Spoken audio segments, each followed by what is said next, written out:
Salut, salut, aujourd'hui je suis d'humeur plutôt poétique, j'ai appelé cette vidéo la face cachée du désespoir. Alors on sait que le cerveau reptilien est celui qui rentre en jeu en premier, c'est celui qui par exemple nous fait fuir quand on est nez à nez avec un serpent. Mais c'est lui aussi qui va gérer les entrées, qui va me dire oui ça tu peux étudier, non ça tu vas pas étudier, c'est pas une bonne idée. Un peu comme un videur dans une boîte de nuit. Mais qu'en est-il de nos sentiments et de nos émotions? On n'est plus vraiment dans le rationnel, on est parfois triste, parfois on peut se sentir rejeté ou un peu différent des autres, parfois on se sent en situation d'échec et c'est un petit peu douloureux. Alors on a une solution, c'est de dire que ça va aller bien, tout va bien, ça va s'arranger. Et c'est une bonne solution, c'est vrai et c'est faux à la fois en fait.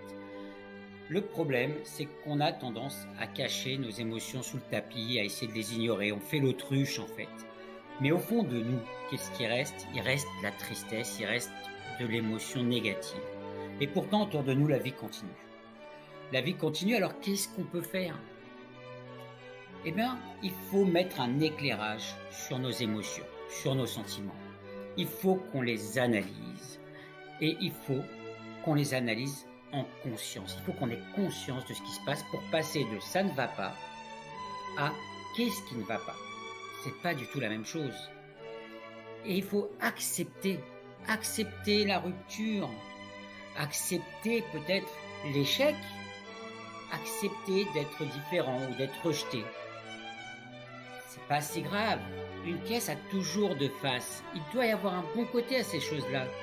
Alors ce que je fais aussi, c'est que je regarde dans le rétroviseur très souvent et je me dis, bon, j'ai déjà eu des galères, mais je m'en suis sorti, je m'en suis même très bien sorti.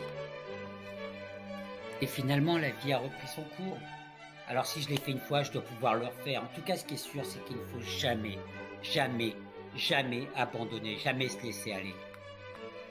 Et ça ne veut pas dire que j'ai pas le droit de pleurer, que j'ai pas le droit d'être triste, mais je le sais en conscience. Et je vous le répète, je n'abandonne pas, je reprends le dessus, je me bats, je suis fort. Et j'ai conscience de ma tristesse, j'ai conscience de mon problème, mais je ne lâche pas. Et n'oubliez pas que c'est ce que nous avons vécu qui fait de nous ce que nous sommes aujourd'hui. Battez-vous. Allez, je vous dis à très vite pour une prochaine vidéo. Je vous embrasse. Bye.